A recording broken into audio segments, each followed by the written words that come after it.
Barata alas 7. Mga preskong bareta sa lado lokal, nasyonal, internasyonal, asin iba pa. Bareta alas 7. Digdi sa GB. Garantisadong bareta.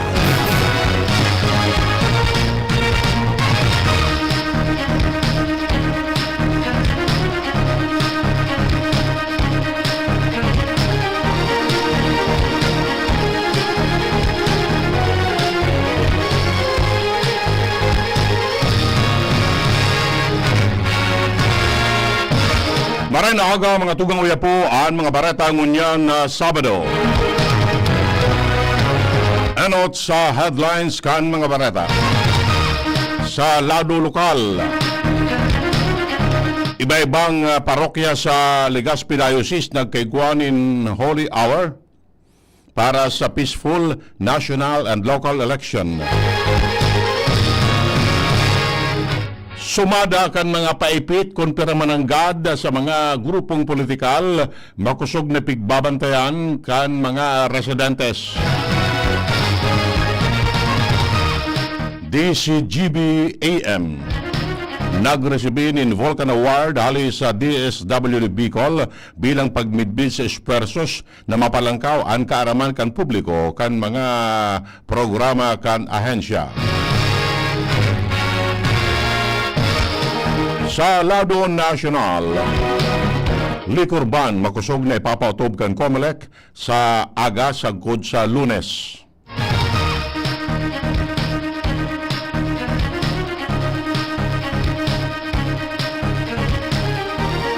Bagong Santo Papa, inumaw ni Marcos. Anom na nagpamidbid ng mga taga-COMELEC na nag-ofrecer nin sure win katrokis nin 30 milyones pesos arestado ka na NBI. Dating Pagcor Chief Efraim Eugenio asin apat na iba pa hinatulan kan Sandigan Bayan nin sanggatos na taon na pagkakapreso sa kasong multiple counts nin graft asin malversation of public funds. Sa ibang nasyon, Pope Leo XIV nagkaiguan ng primerong misa sa Sistine Chapel sa Aldao matapos mapili bilang bagong Santo Papa. Sa lado ng Karawat, Meralco Balls pinamarangkal ang Northport Batang Pier sa PBA Philippine Cup. Ngunyan sa detalles kan bareta. Enot sa lado lokal. Ang baretang ini hatod sa Indukan. Artisan Joint Supplement. Bumabagal ang galaw dahil sa joint pain at arthritis. Mag-Artisan.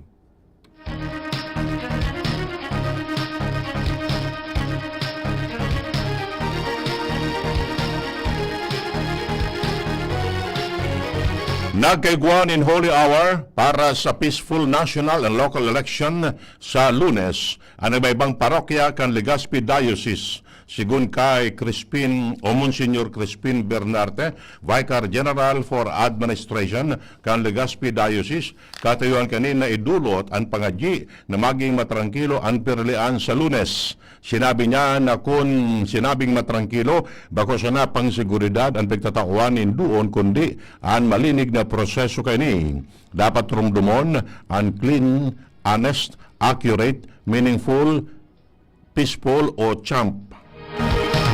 Ang baretang ini hatod sa Indukan. Optin Lutein Capsule. Alagaan ang paningin sa tulong ng Optin. Kitang-kita ang kalusugan ng mata.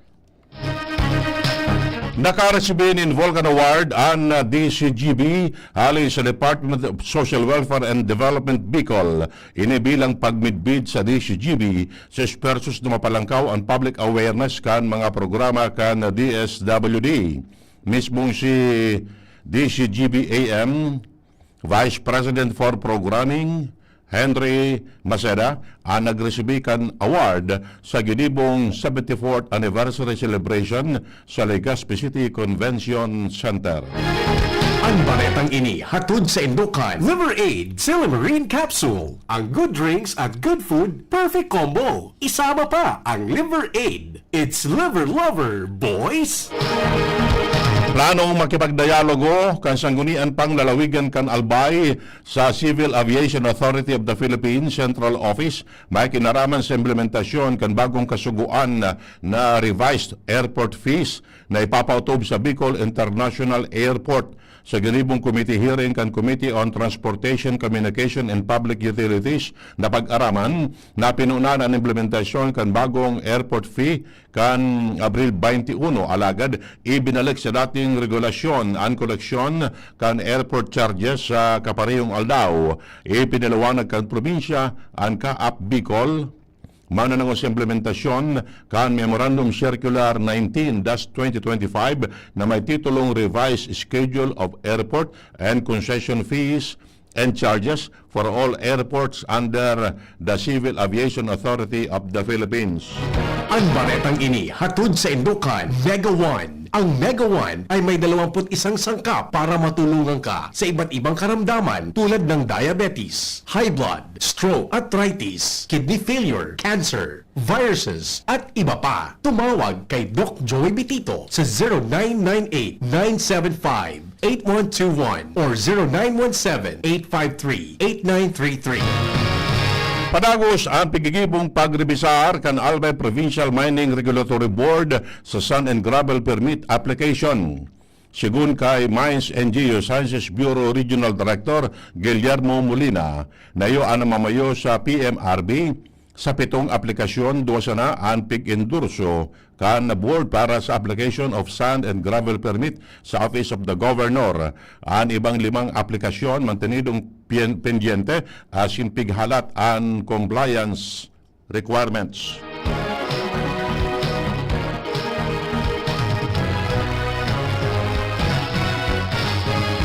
Inotro kan PhilHealth Bicol ang mga benefit packages na ipig-ofrecer sa mga personang may hypertension kasabay kan selebrasyon kan Hypertension Awareness Month ngunyan na bulan. Sa programang Alagang PhilHealth sa DCGB, sinabi ni PhilHealth Bicol Public Relations Officer 1, Geraldine Naron, na nagtatao ang PhilHealth nin case rate nin sagod sa 11,700 pesos para sa essential hypertension, malignant hypertension, asin hypertension stage 2. Mientras na ibang related condition, nasa 36,855 pesos para sa myocardial infarction o heart attack, 80,000 pesos para sa hemorrhagic stroke, asin 76,000 pesos para sa ischemic stroke.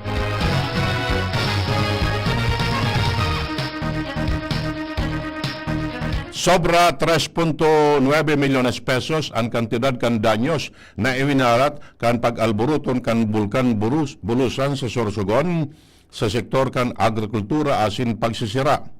Sa datos kan Department of Agriculture Bicol, kasabay sa mayor na nadanyaran ang mga pananom na nyog, abaka, mga gugulayon asin fisheries sector. Pigkakarkulong nasa 173 na mga parasira asin paraoma ang apektado. Sinabi kan DA na nakaapektar sa mga pananom ang duwang magkasunod na pagbuganin abo kan bulkan bulusan kan mga nakaaging simana. Nagkaiguan ng dagdag na forsa kan pulisya ang Philippine National Police sa Claveria, Masbate, kasunod kan insidente ng pambabadil na pigsasabing election-related. Sa entrevista kan DCGB News kay PRO spokesperson Lieutenant Colonel Malu Kalubakib sa pangenot na investigasyon.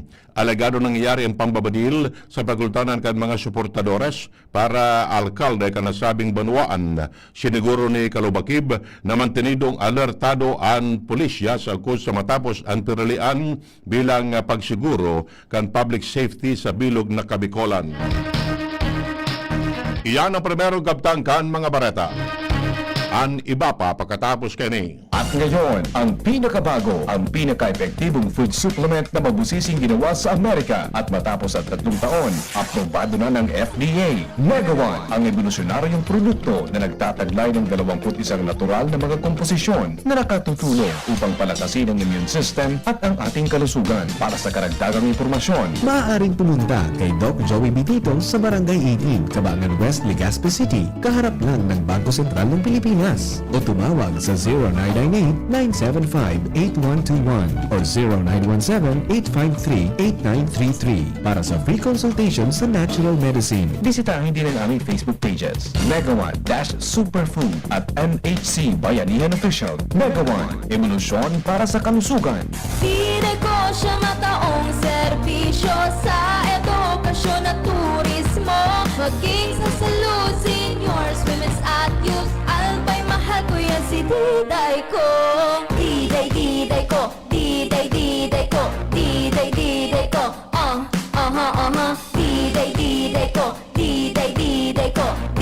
Diday ko.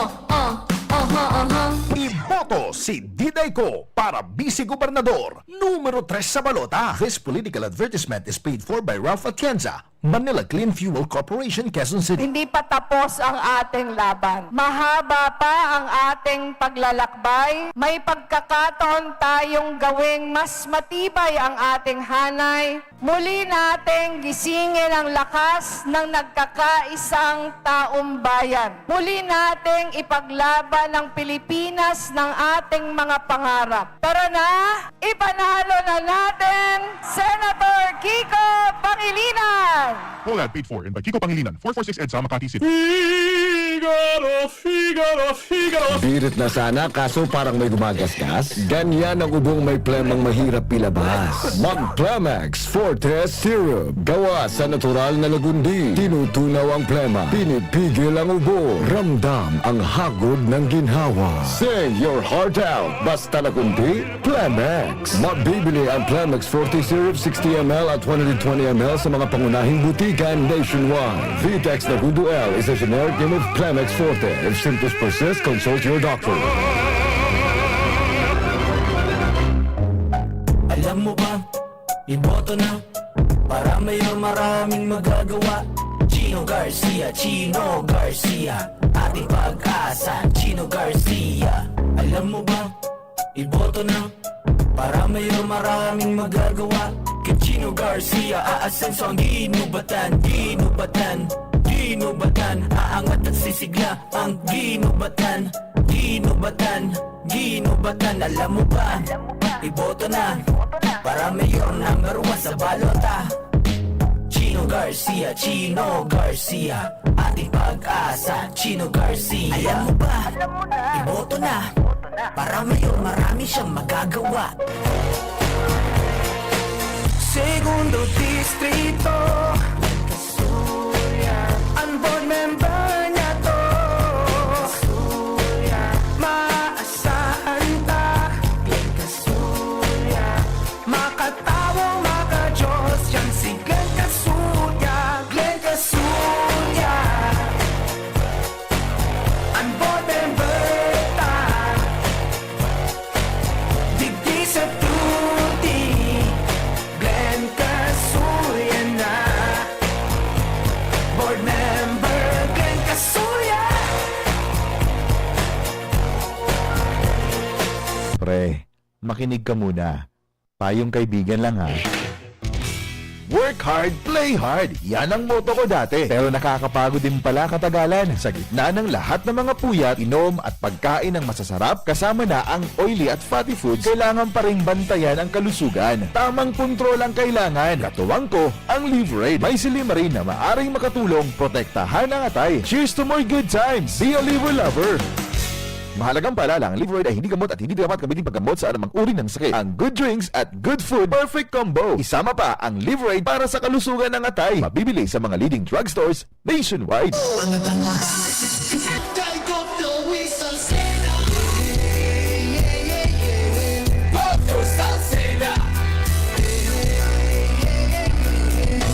Joey Salceda.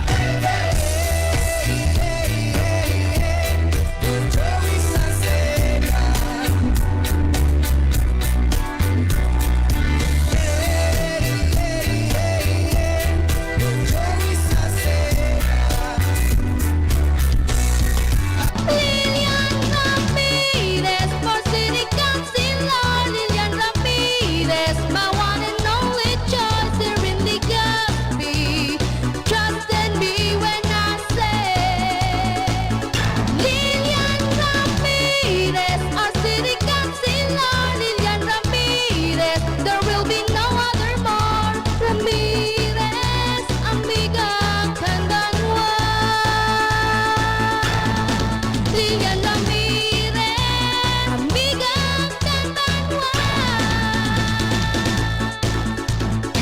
Iboto Lilian Ramirez, numero 20 sa balota para konsihal sa syudad ng Legazpi. Ako nga pala si Rose. Itong bunso ko, 2.5 months na. Kaya andito kami sa health center para sa kanyang second visit. Pangalawang turok niya ng pentavalent vaccine, OPV at PCV. Libre lang naman ito sa mga health center. Kaya sa mga kapwa nanay tulad ko, punta na sa pinakamalapit na primary care provider. Tandaan, WAIS pagkumpleto ang bakuna ni baby. At ang WAIS ay laging ligtas. Paalala mula sa DOHP Call Center for Health Development.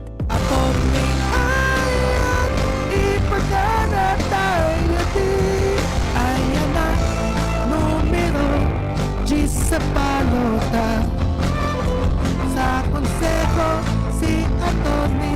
Ipagana. Ayan na numero G sa balota sa konseho si Atty. Ipagana.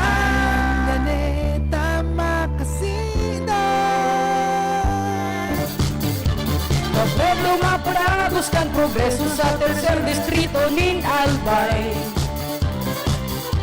Cabredo nagpag-iibukan mga infrastrukturang nagdarang progreso.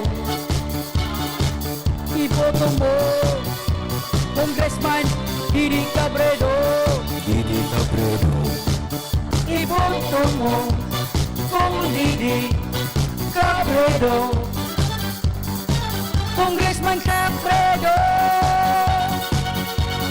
Jaime Fabregas po at Manoy Wilbert Lee po para sa murang pagkain, tiyak na trabaho, sapat na kita, libreng gamot at libreng pagpapagamot. Muling iboto, number 88, Agri Party List sa balot. Agree tayo dyan, Manoy. Dito na tayo sa party list na tunay na nagtatrabaho. Iboto, number 88, Agri Party List, muling itanim sa Kongreso.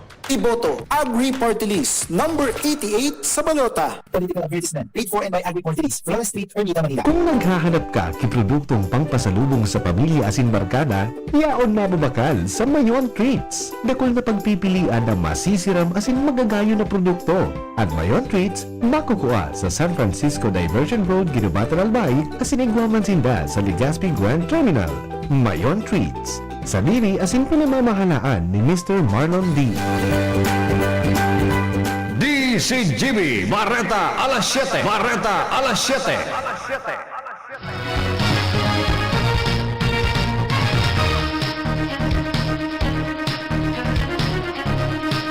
Detalles kan Barata sa Lado Nacional. Naghahanda ang Commission on Election in Makusog o na makusog nindang ipapautob sa enterong Pilipinas ang liquor ban poon sa aga sagkod sa aldaw mismo kan piralian sa Lunes. Ang pagbabawal susug sa COMELEC Resolution 11057 na nagbabawal sa pagpabakal, pag-ofrecer, konsumo nin anuman na inumon na nakakabuyong sa nasabing panahon.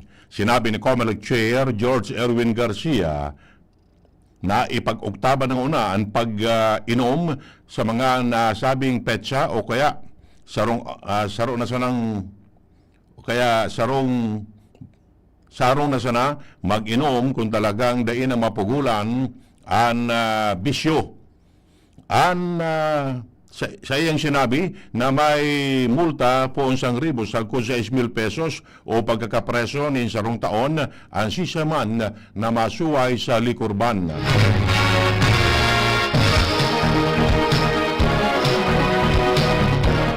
Arestado ang anom katawo ka National Bureau of Investigation matapos na magsagin-sagin ng mga tauan kan Commission on Election. Sigon sa COMELEC o kaya sa NBI, nag-ofrecer ang mga ini sa sarong mayoralty candidate sa iba Zambales na kaya nindang manipularon ang resulta kan eleksyon. Pero naghagad din katrukis na 30 milyones pesos para siguradong manggagana sa piralian sa Lunes. Sigon kay Attorney Genaro Montefalcon, nagpamidbit sa iya ang mga suspitsado na may direktang koneksyon sa dating COMELEC Chair Benjamin Abalos, asin pamangkin alegado ni senatorial candidate Benhur Abalos. Matapos magduda, tulos na nagdulok si Multifalcon sa COMELEC na human ang nag-report kani sa NBI dalan para madakop an anum katawo sa entrapment operation. Pugol na kan mga otoridad ang mga suspitsyados asin na ang pangsindangunyan sa reklamong estafa, usurpation of authority asin pagsuway sa automated election system law.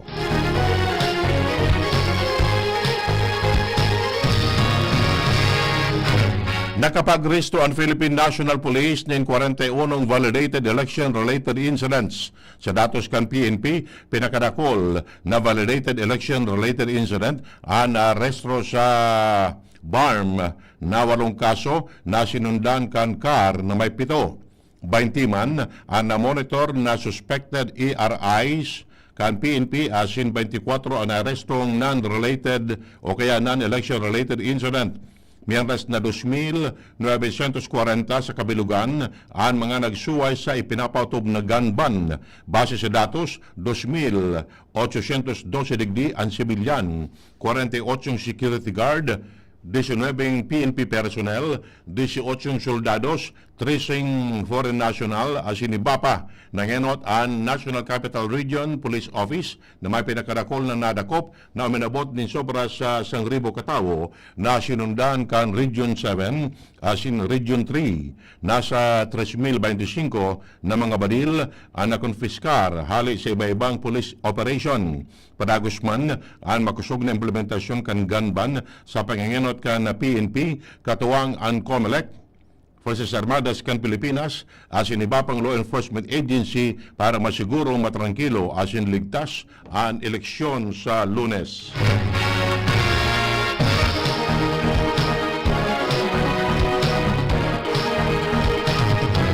Ipigendorso si senatorial candidate asin Makati Mayor Abby Binay ninda Pangasinan Governor Ramon Guico III, Vice Governor Mark Lambino asin Abuno Party List Representative Robert Raymond Estrella sa ginibong meet and greet sa Lingayen, Pangasinan kanakaaging semana. Sa sayang pagtaram, sinabi ni Binay na isusulong niya ang pag-amyendar kan Local Government Code kung siya manggana bilang senador. Magiging prioridad ni Binay sa Senado ang pagtaon ng libreng maintenance medicine lalo na sa mga senior citizens, better education system para sa preschool level asin paghali kan buwis sa overtime asin bonus para sa better take-home pay para sa mga obreros. Hinatulan kan Sandigan Bayan ng lampas hanggatos anyos na pagkakapreso si dating pag-courtier Efraim Eugenio asin apat na iba pang may kinaraman sa kasong multiple counts kan graft asin malversation of public funds may kinaraman sa paggastos kan 187.7 milyones pesos na fundo kan Philippine Amusement and Gaming Corporation. Sherryman, dahil man may papautob ang nasabing hatol kan graft court dahil susugsalay ang maximum period ng pagkakapreso sa sa 40 taon sana susug sa Article 70 kan Revised Penal Code kan Marso 2023 si Eugenio kaibanan ang dating opisyal na atulan man kan Sandigan Bayan ng 10 taon na pagkakapreso dahil sa pagsasabing maanomaliyang fund disbursement na kantidad 37 milyones pesos dahil man pagtutugutan kan lay na makapagtrabaho si Eugenio sa aritman na opisina kan gobyerno.